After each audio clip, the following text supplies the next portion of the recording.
A massive thank you to our screened content creators for all of their hard work, putting all of that stuff together, and they worked so hard doing that. Massive thank you. You've had some podcast trailers there, you had a short film, loads and loads of stuff, and there will be more of that on Friday as well. So keep an eye on the programme on our website for that too. Still to come on the Fringe tonight, 8 o'clock, Russell and Royd, a musical comedy duo, will be performing something they played for us a little bit earlier, and it's really, really good, so stick around for that. 8:30, singer-songwriter Jay David is going to be here as well, and at 9 o'clock, a new one-act play from the students and graduates of the University of Chichester. But before all of that, something else. I'm so excited to bring on, we have a Chichester Open Mic Poetry for an hour of spoken word and poetry accompanied on the guitar by Chris Hardy from Little Machines. So Barry Smith takes to the stage. Take it away, Barry. Welcome to Virtual Open Mic Poetry. I'm Barry Smith, and I usually host the last Wednesday of each month with an open mic poetry at the New Park Centre in Chichester. We can also be found popping up in our pop-up festival all over the South Downs with the South Downs Poetry Festival. This year, we've been popping up virtually online with a number of programs that you can see on the South Downs Poetry Festival YouTube site, not least a bicentenary celebration of the poet John Keats, who was inspired in this very room to begin writing his famous Eve of St. Agnes. We've got some exciting live events coming up, but before I tell you about those, we've got some even more exciting live poetry. And it's my great pleasure to introduce, first of all, Chris Hardy, who is not only a talented guitarist from Little Machine, but a fine poet in his own right. You can find his musings in Key to the Highway, and you can hear him reading a poem. Now, step forward, Chris. Good evening. This is a poem for all the poets who are backstage and waiting to come on and read, and for poets in general. In the Bible, there's a Sermon on the Mount. This is Sermon on Mount Helicon, which is the mountain of the Muses in Greece. And there are 3 sets of sermons here. Blessed are the poets, for they celebrate the daisy and the stone. For they remember the unnamed and forgotten. For they betray confession. For they embroider life with names. For they listen on the bus. For they wear a coat of words.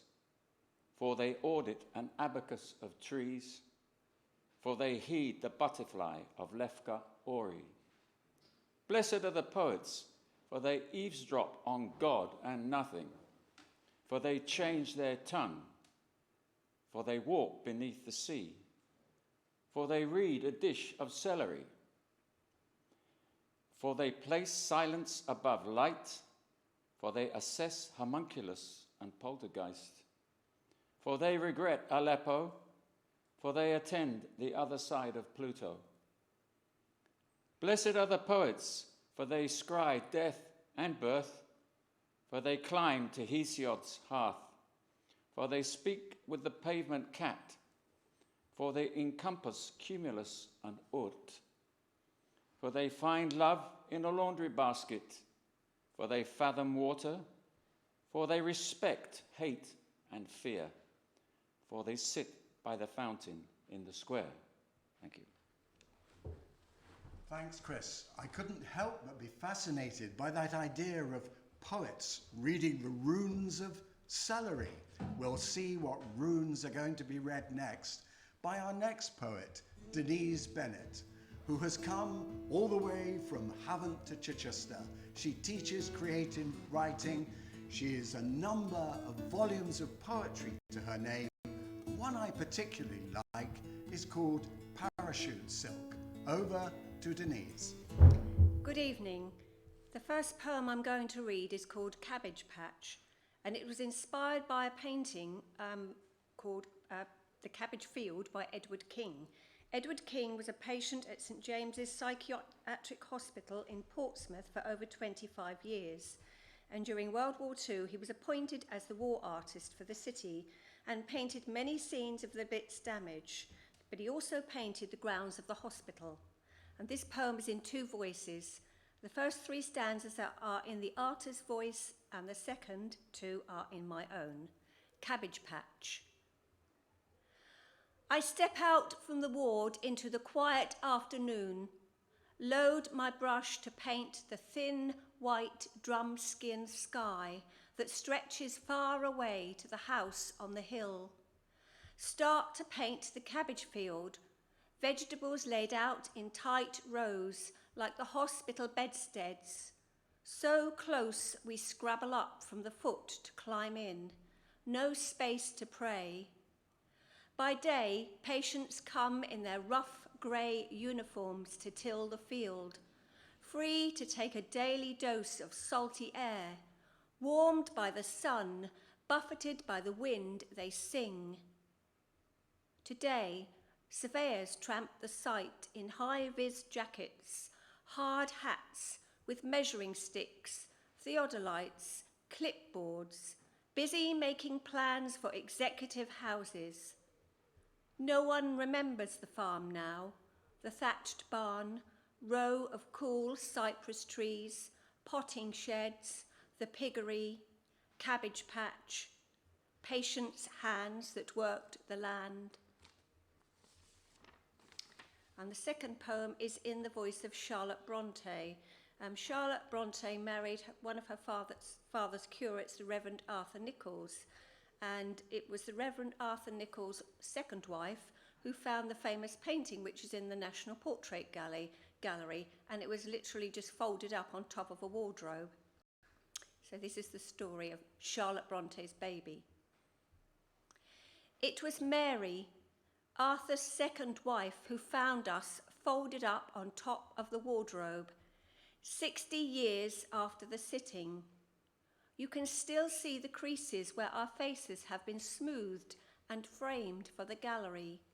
Still see under the pillar in the centre of the painting the ghost of our brother, Branwell. After they died, I married Arthur, felt the first flutter of our child.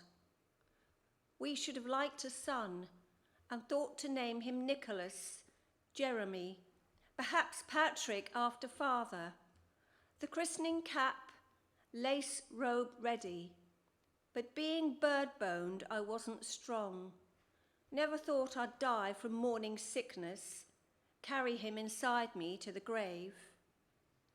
As I grew weaker, I fancied I saw a small, fair-haired boy scampering over the moors, heard him calling, "Mama, Mama, Mama, come and see." Fancied that if I followed, we would find wild flowers, touch the bright, wet stones in the bubbling beck, trailing our fingers in the water together.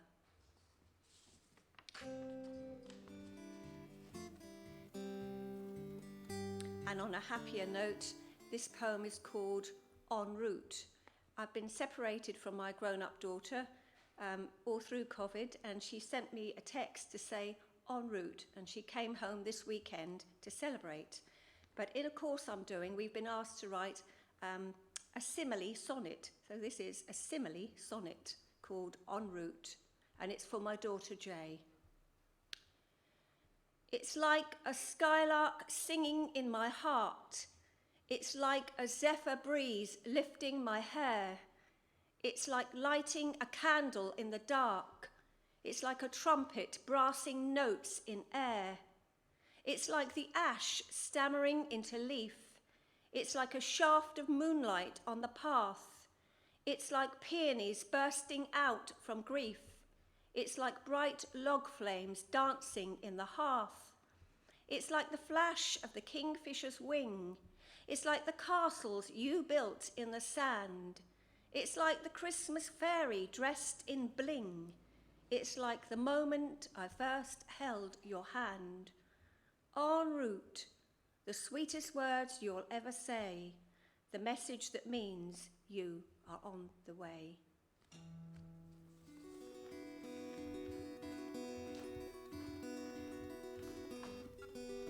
Lovely, Denise. Thank you very much. So we were taken there on a tour of cabbages and paintings and similes. So where now is Richard Hawtree going to take us? We might suspect that he's come all the way from Hazelmere to read to us from his volume of poetry, The Night I Spoke Irish in Surrey. And if you wonder what that's all about, you'll have to read the book. Over to Richard. Thank you. The first poem that I'm going to read is called Now and Then, and it's about Cork City and the dangers of flooding in the urban environment. Now and then. The fierce water streams beateth down now and then our walls and town, which we do daily build. The Mayor of Cork, 1548. Cork's River Lee floods now and then, from Crosses Green to Grand Parade, where, idling by the Beamish Brewery, she styles up Christchurch Crypt with Viking combs, layering quays with unkempt memory. With her now and then flow, bold as a legatee, reaching for her father's silvered bones, spinning along in their reliquary. And now we move from Cork to a small town called Hazelmere. And this is called Canadian Maple. In a paradise of footpaths, castellated brick reflects the casually intimate. A Canadian maple flames, walls amplify the walker's talk. I lived in Paris for 2 months, then war came.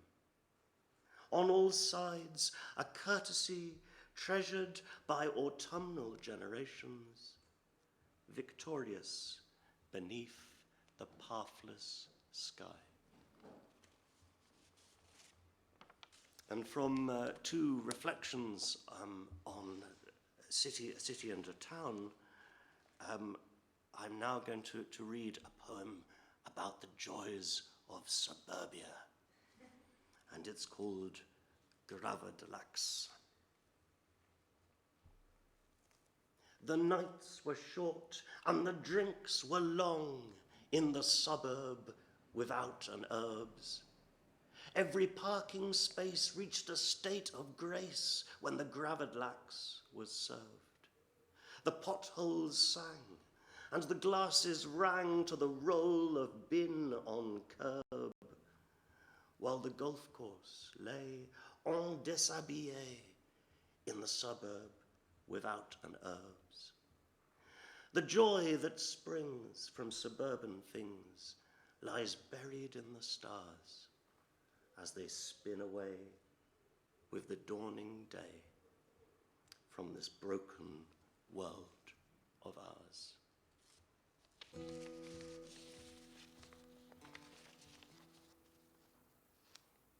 And finally, a haiku in honor of Dylan Thomas.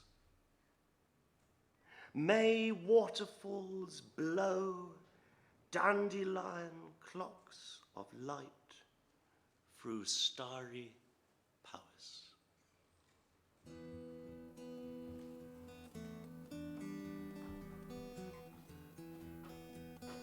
Splendid, Richard. Thank you very much. And when Richard isn't reading or writing poetry, you can find him sitting down with a pile of books, leather-bound, in original Anglo-Saxon or Latin.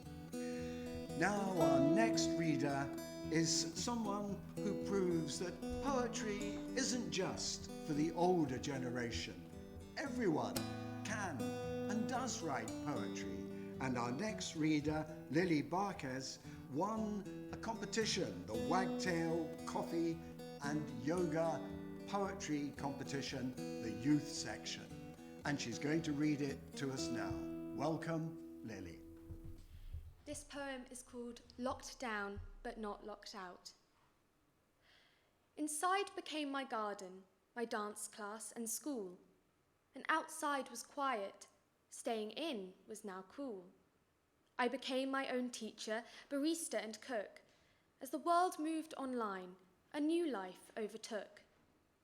I quite liked the stillness, the peace and slow pace, the walks on the beach with the sun on my face.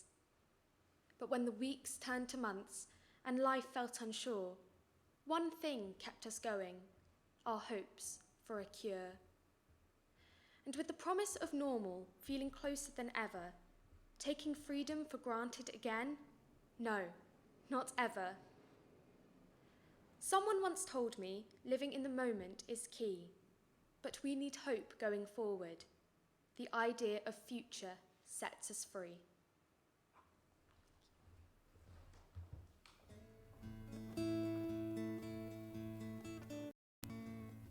How appropriate that at this time when we just have the disappointment of not being unlocked quite yet, we should hear Lily's words on dealing with the problems of living through a pandemic. Our next writer is a man of many parts, one of the open mic poetry regulars at the New Park.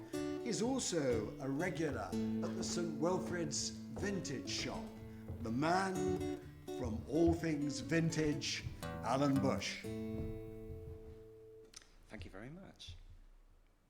Right, so following on in the musical theme, many of you may know DJ Shadow's album Introducing, and which was the first album that was recorded entirely of samples.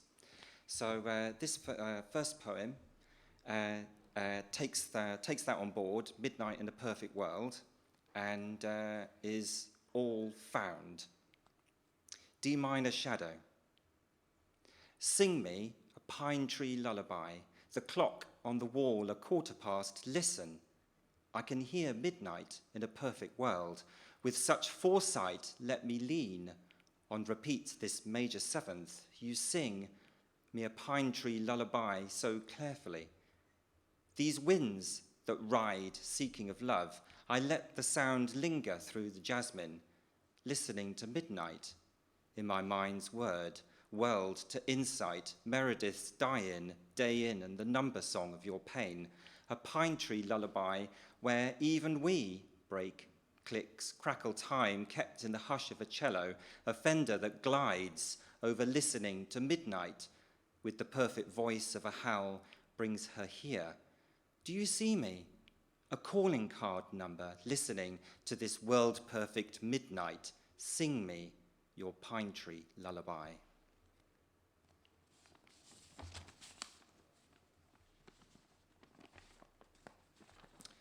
So this next poem is about, as you know, of course, all of the shops were closed and I couldn't be in the shop. Anyway, one day I was able to go back and actually dress properly. First day back at work. I haven't felt the heaviness of a wooden hanger, the full weight of cloth held Glencheck black, orange and blue for over a year now. I place it by a cream Van Heusen shirt, with braces trailing over the bed's end, and with a twist of my hand inside a jetted pocket, I find the last cufflinks I wore, my father's. That will choose the tie, I think, silk over terraline, before I also check inside my breast where the stiffness of a tailoring date reminds me of him again. That and a lunch receipt from the shop opposite that never reopened. Now, the last poem is, it's in 3 parts, and as you may well know, it's Sussex Day today, and so what I have here, I found a couple of postcards, and what I did is, this was right back when lockdown actually started, and I did a little bit of research. So this is the research of these postcards which I found. 9 p.m. local. Sent across town, May messages Mr. Dew, fond love, on the reverse of east windows, Gothic arches, forever, sweetheart, darling. I imagine the haste and dust of their lives aslant in the stamps, in the space before rail and altar, filled by their repeated kisses, her address treasured in the warm creases of 2 world wars. But of course, we cannot know this, even though I often walk Walter's Road, hoping my own space for correspondence will not be filled by regret, my sometime cancel not be smudged, be a clean strike. 11 p.m. local. With the internet, you can be a middle name away from a church, a pension record, or the Silver War badge. Was Walter one of Lowther's lambs, a 13th Royal Sussex? Did he walk from Victoria Road to the Somme, postman to Passchendaele?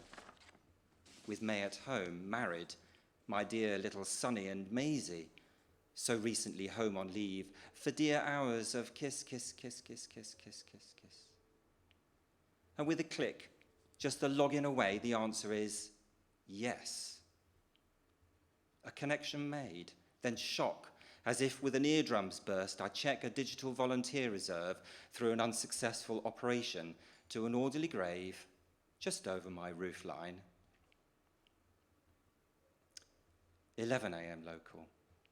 So it's past the wheat sheaf, the familiar smell of our chip shop on Victoria Road, through a space where Walter's number 59 is now a spare of grass with bikes for goalposts, before we slow, file up the line of privet that fronts the cemetery to a flint entrance.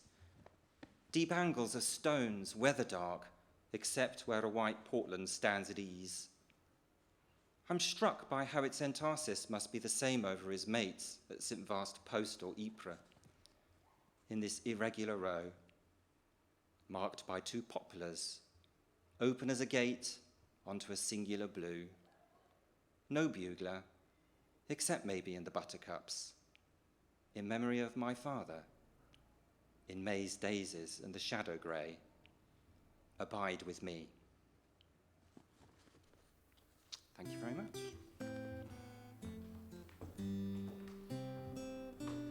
And thanks, Alan, for reminding us that it's Sussex Day, and from whisking through those postcards of times gone by for us. We're now moving on to another regular of the New Park open mic scene. She's also a very keen supporter of Pallant House Gallery and a keen attender of yoga classes. But here she has her poetry hat on. Christine Rowlands. Hello. Zooming in. Dimly or brightly lit, people appear in kitchens or living rooms, upright on chairs or comfortable on sofas. We see a face or two, observe their appearance, scrutinize their domestic space, a book-lined wall, fresh flowers and family photographs, or a watercolour slightly askew. We evaluate their personality, their home life, based on decor, lighting, or a glimpse of garden. Oh yes, and of course, we listen intently to their lockdown words. This one is poetry. And another thing about poetry, we are steeped in it. It's in the air, in sights and sounds and smells, in taste and touch, in time of day, wherever we go or where we stay put, in places, things, and at compass points, where we live and where we don't. It's in natural disasters, in the pandemic, in the death of George Floyd, in India's lack of oxygen, in war and in peace. It's in new birth, in spring, in kindnesses, in life itself. There is poetry. I tread carefully. At their gate, the cherry she planted is in bloom. Pale petals fall onto a dark path. He tends their garden, lags the tree fern before the frosts, paints the kitchen in the colours she chose, keeps busy. I deliver greetings through the narrow letterbox, regretting this time of lockdown, of isolation, leaving people to grieve alone. I tread carefully around the petals as I leave. My last poem is Hand Me Down, or I might have called it Make Do and Mend. Gently, gently, I lower the garment into a bowl of warm, soapy water. It is a baby gown, tiny, fragile, once white, with holes and worn places. Missing are small sections of lace, but present are darns and patches, attempts at strengthening the fine cotton. Some places so thin, they are transparent. Who, I wonder, attempted a darn along here with looping stitches in white thread? Who cared enough to repair the gathers at its yoke just there? I think of our throwaway society and I wonder, how many infants wore this little nightgown? Over how many years was it repaired? Its pin-tucked bodice reworked. Ripped threads at the hem are brought together a little clumsily. It makes me smile, but it's also sad. Who wore this and when? Are they long dead? Who donated it to the hospice shop, where it lay in the bottom of a basket? Each item £1, until I gathered it up. At the till, the assistant asked if I would use it as a duster.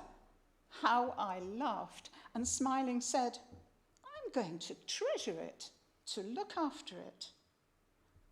I'm fascinated by this fragment of history because it is a mystery, and after careful ironing, it's looking crisp and cared for in the sunshine. Thank you.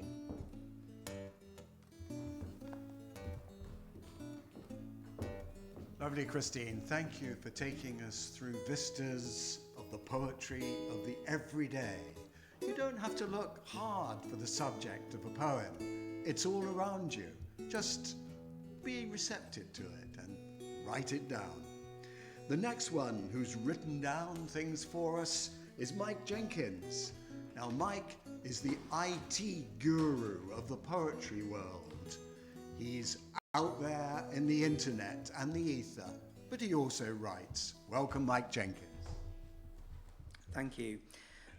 So this first poem is a sonnet, and in February 2020 I woke up one morning with these words kind of rolling around my head, so I scribbled it down with a bit of editing. It became this. When I do think of your brave heart. When I do think of your brave heart, it sends pale shadows to the edge of that dark wood.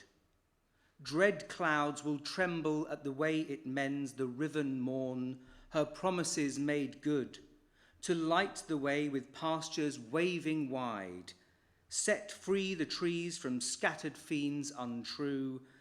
There are so few who follow such a guide, yet here I stand in awe of that in you. Courage comes in armies when just one will stand alone and say that all is well, while staring down the rage of winter's gun, we plant the seed of summer deep in hell. At darkest hour, the torch of truth we hold. In hearts of faith, The dawn is blazing gold. And this next poem is called Accommodating You Anyway. You are not here, but I wash the glasses for you and fold the sheets for you and clean away the cups and knives and forks for you anyway. You are not here, but I make things comfortable anyway. Light a few candles, fragrance the air with sweet oils, play soft music anyway. You are not here. You are not. But this place is set for you. It already knows you anyway. It's warmed to the idea of you. The space around these rooms knows it must prepare for two, and so it rehearses night after night after night.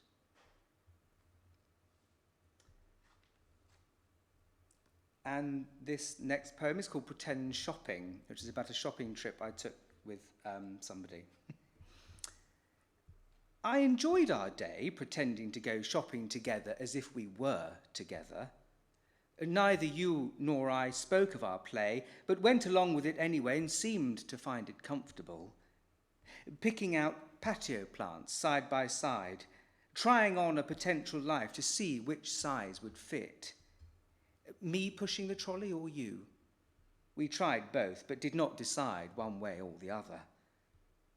I have no idea if we looked the part, but I do know I left as much of my heart with you as I dared. Not too much to frighten the birds, but enough perhaps to take root, planted alongside the sunflowers where I know you'll stand each day to inspect progress. I wonder if we'll ever try on some other scene. Perhaps I could pretend to greet you coming home from work, or we could bicker about the best place to park the car, under the shade of the tree or free from the threat of windfall. In any case, after all that, I drove home alone to my quiet little flat and wondered if you'd agree with me on the best spot for that patio plant. We'll have to wait and see. And this final poem is called Coffee Rediscovered, and it's about kind of with a meditative mindset, approaching things that are quite well known as if for the first time. Most of the time, my heart is as thick and sludgy as the strong black coffee I drink around mid-morning. Today, however, my heart got no warning of the shot of the sublime when I awoke from my stupor and tasted coffee as if for the first time. Like a cartoon cat clobbered by a spade, my eyes spun in their sockets. Like a fruit machine in an arcade, the lava jackpot filling my pockets. Like a rocket going off, like a carnival parade. Like an orchestra exploding, or a trifle imploding, or a rifle going off, or a hand grenade.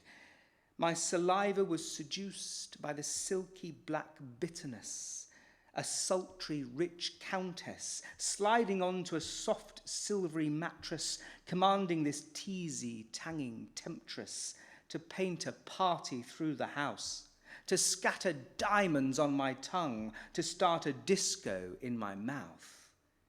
My heart pounded and sounded a trumpet for caffeine, and I stood dumbfounded and astounded by this flagrant, blatant bean, as if for the first time. Tonight, perhaps I'll try wine. Thank you.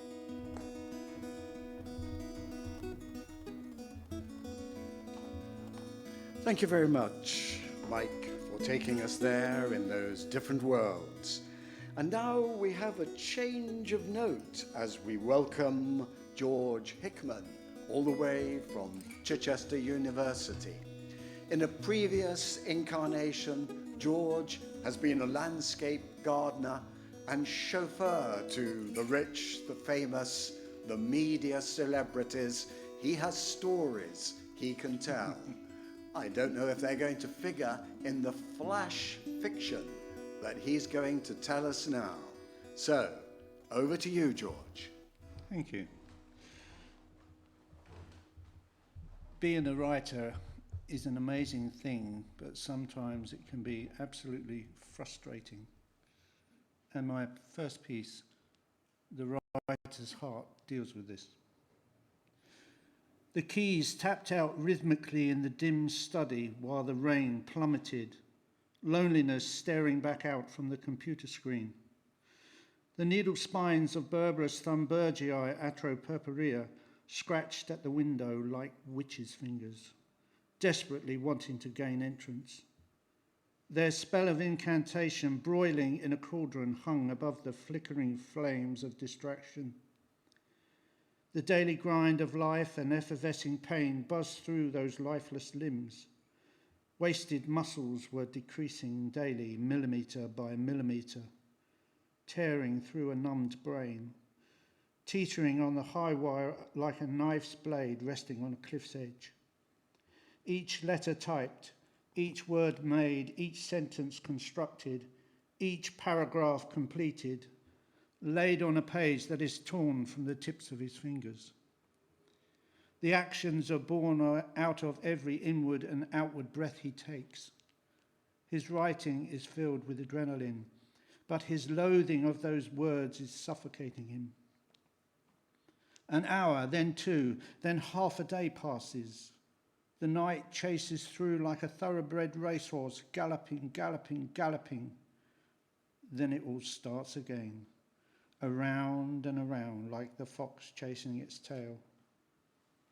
Endless pressure from himself, his agent, from his editor, the publisher, for what? The prestige of knowing that together maybe his work will be a bestseller? An accolade, but not his.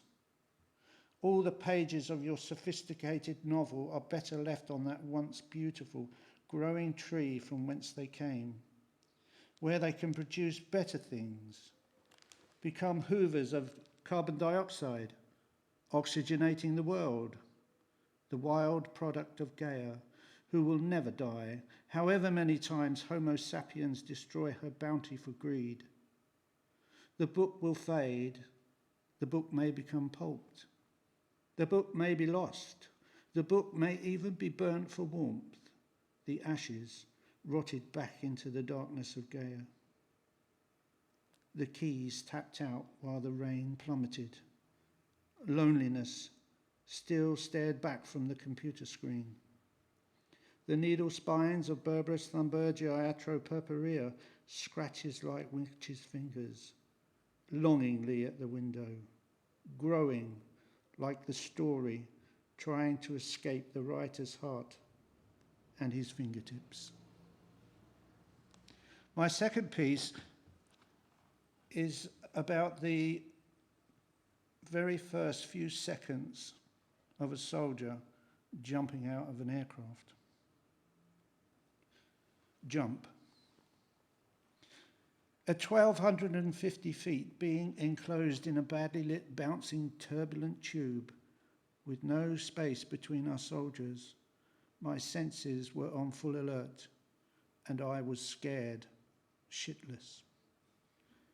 Shuffling forward, hand on the shoulder of the person in front, I would be second to jump from the cavernous Hercules transport aircraft. My heart stopped pounding. I could hear the blood rushing through my veins as I stood on the threshold to Narnia. It was like a tube train on the London Underground with a bow wave in front of the driver. The ringing in my ears hurt as the jump master hit my crash helmet and shouted, "Go!" I tripped at the last, rather than jumped, and stupidly, in that fleeting moment of inertia, felt somehow embarrassed. I wet myself as the bright sun's golden rays hit my eyes. I stared unblinking into the pale blue abyss while the tail wing of the C-130 disappeared over my head. And then, like a charging bull bearing down on a matador, came an horrendous jerk as the gusting wind pulled the parachute out of the backpack. my arms still tightly encased around my upper body. I felt the warmth of the wetness suddenly chilled to ice around my thong as I fell. My brain, overwhelmed with all the forces attacking me, momentarily ceased to function. The biting wind buffeted my face as if trying to tear my lips from the muscle attached to my jaw. The sound I heard was the soft drone of the aircraft as it spiraled up away above me, or rather, I fell away from it. Training kicked in and my stiff gloved fingers reached up and erratically grabbed at the fluttering harness. My face turned upward to see the billowing canopy, like the creamy white wing of a seagull. I panicked and couldn't look down. Then the euphoria kicked in and I was screaming with happiness. I suddenly loved it, but I was unashamedly terrified at the same time.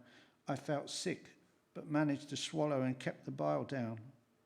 Below, a green and yellow buttercup sprawled meadow raced towards me, over 1,000 feet below.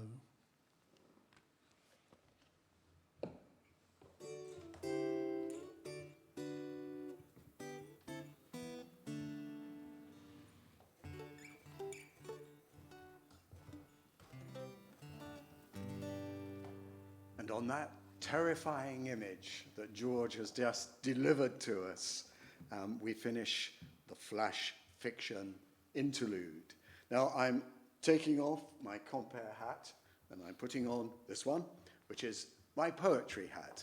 So I'm going to read a couple of poems for you now. Now we're live streaming here from the Vicar's Hall in Chichester, but just down the road, not too far away, is the famous holiday resort of Bognor Regis, where King George V, being told he'd got to recuperate there, famously reported "Bugger Bognor." But Bognor has delights, and you can sometimes see the Birdman competition, where people dress up and put wing flaps on and jump off the pier. Most of them survive. And from time to time, they have a clown convention. And that was what inspired this poem that I'm going to read now, Clown Town.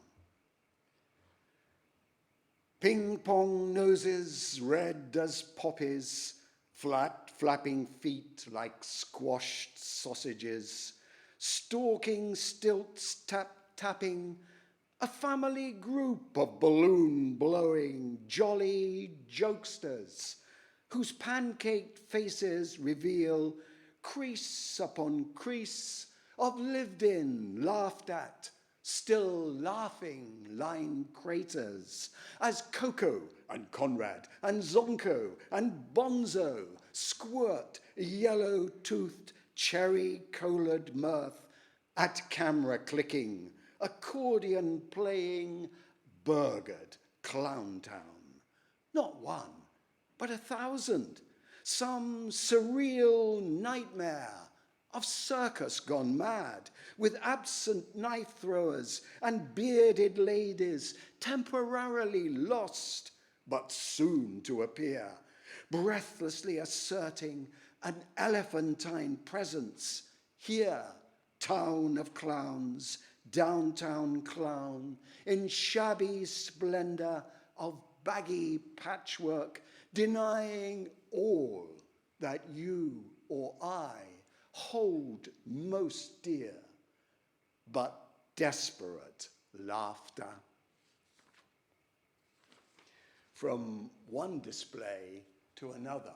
We heard earlier how poetry can be kicked off by the everyday. This poem was kicked off by a sign in a car park.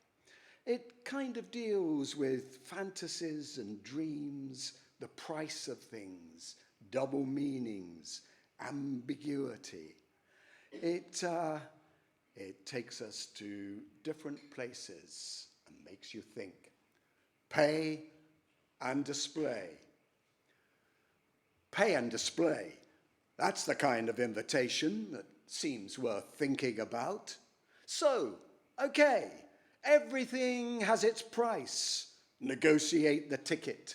And hey, you can launch your boat, pack your case, grab hat and coat. You're away, tripping the light fantastic, strutting your mean street stuff. Glamour queen, sight unseen. You knock 'em all dead, baby. They grovel at your high-heeled feet. Or rev up that star-spinning engine, burning the gas through drop-jawed, head-turning boulevard. Superman skydiving to rescue. Batman arriving in the slick of time. Spider-Man sticky web-footing down. Some other kind of display suit you better? Acumen and gravitas? The world tripping on the tip of your tongue? The world's your oyster, buster. Whatever flash you can muster, let it loose. But hold on, just a mo. Is it possible to let it all go with a drop of a coin and heave-ho with all the old inhibitions, the hand on the shoulder, doubt in the nighttime? Can I or can't I? Prevarications.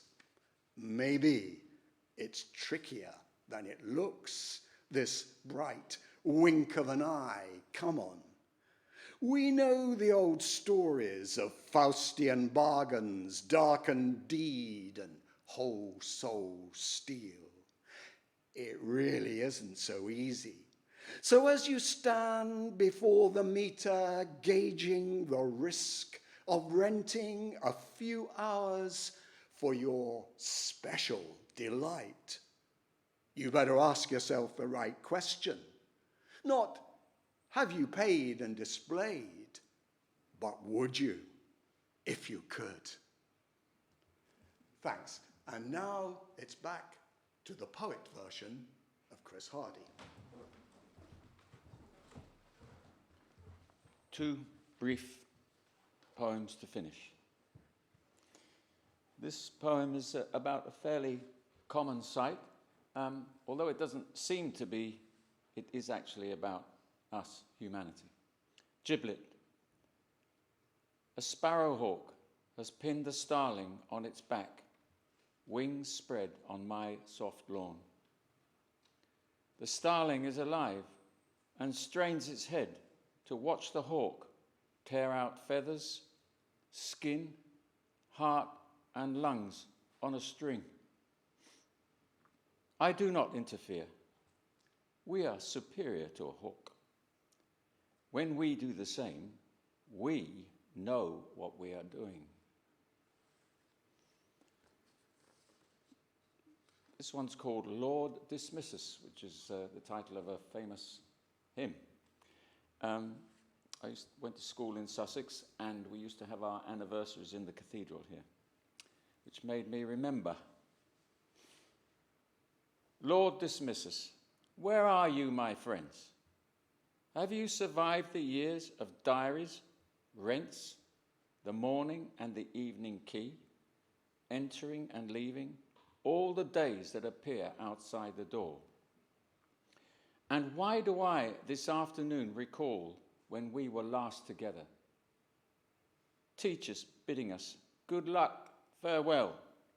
Then on the train, our bags in racks, we threw our blue caps lined with red from the windows, and they hung in the trees like birds. Thank you. Lovely, Chris. Thank you very much. And I don't know if he's going to pick up the guitar for this link or if it's just going to be me, but here we go anyway. We're nearly at the end of this open mic poetry. I'd like to thank the Chichester Free Fringe for hosting us here. It's been great. I'd like to thank all the poets who've read and all the ones who usually come and support us. And 2 quick shameless plugs. This is virtual, but live on the 24th of June at the Assembly Room. You can go to the Poetry and Jazz Cafe, with the great Charlotte Glasson Jazz Trio and Rain Gagan, Romany poet.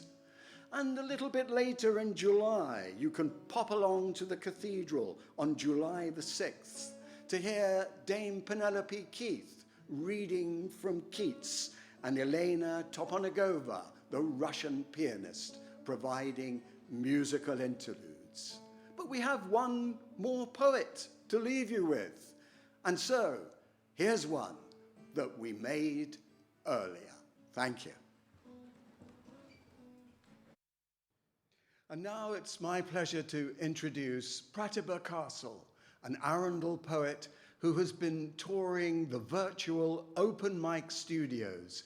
And this one here, sort of semi-live, live streaming with her brand new collection from Hedgehog Press, A Triptych of Birds and a Few Loose Feathers.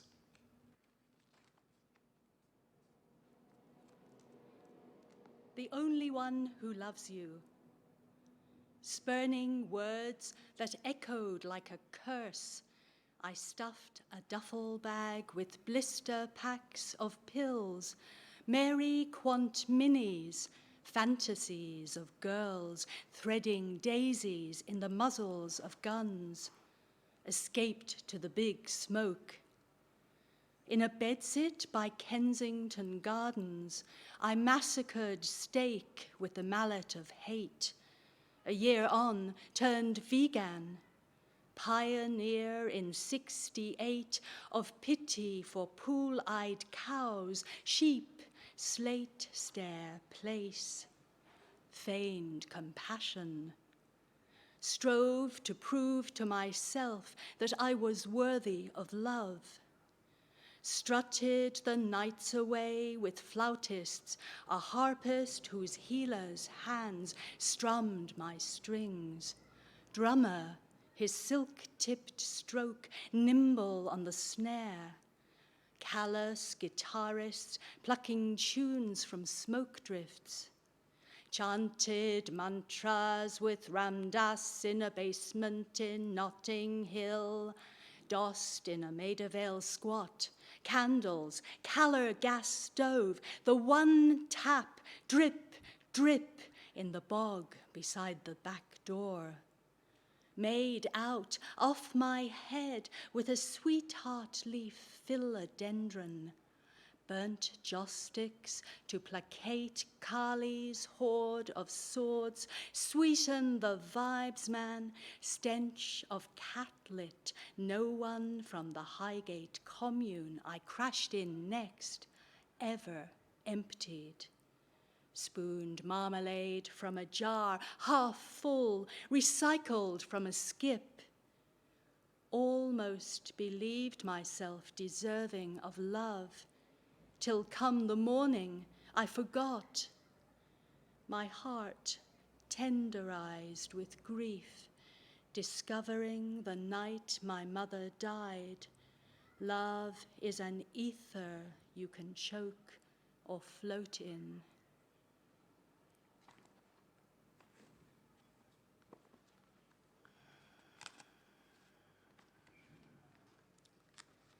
Wild lass of Kells. She shuffles on the curb outside O'Shaughnessy's, corner of Kelly and Dunleven Road. Her eyes the colour of Our Lady's veil, scorched bluer by her copper curls. On the lookout for the Da, her task of a Friday night to wheedle the wages off of him before he sets out on the lash. Glad of a break from the chores, socks like a flock of crows forever jostling, hand-me-down frocks in need of hems, pants snagged on barbed wire, nails atop of farmers' walls and fences. Herself, the firstborn of a baker's dozen, endless mopping up of spats, snail snots, scabby porridge pots. Licks of laughter, yellow light, sidle out the gaping door into the night, let out by culchies on their shuffle to the bar. Egypts with purple slurs for eyes, glances tossed her way. Collection plate clink of small change at Sunday Mass. The odd time, a flash of lust, the most times shame. A rare smile to build her up. Sure, aren't you a dote now, Delia, looking out for your mammy? God bless yourself. Eyes cast down, pious daughter of the Virgin, Lord love the child, in her wilting dress, miraculous blue medal clipped to the chest of her tatty cardigan. An occasion of sin, to be sure, Slovenes might take advantage of, till she glances up. That glare, brazen as hell's fires, from the child of Mary of the scry eye, seventh daughter of the seventh son, flame hex of a wild blood tinker, skipping off home to a last scald of the pot, wedge of soda fall, thick with dripping. Her pocket is a clatter of coins, only the lighter by a bleary-eyed pint. 5, 4. Thank you so much to Barry Smith and Chichester Open Mic Poetry for that amazing hour of spoken word, music. Was it beautiful? It was really good. I've got a poem for you, actually, Oh, Katie, if that's okay. You ready? Okay, yeah. Ah, Katie Bennett, in pink and silvery glisten, we love to see it. Yes, we do. It was a high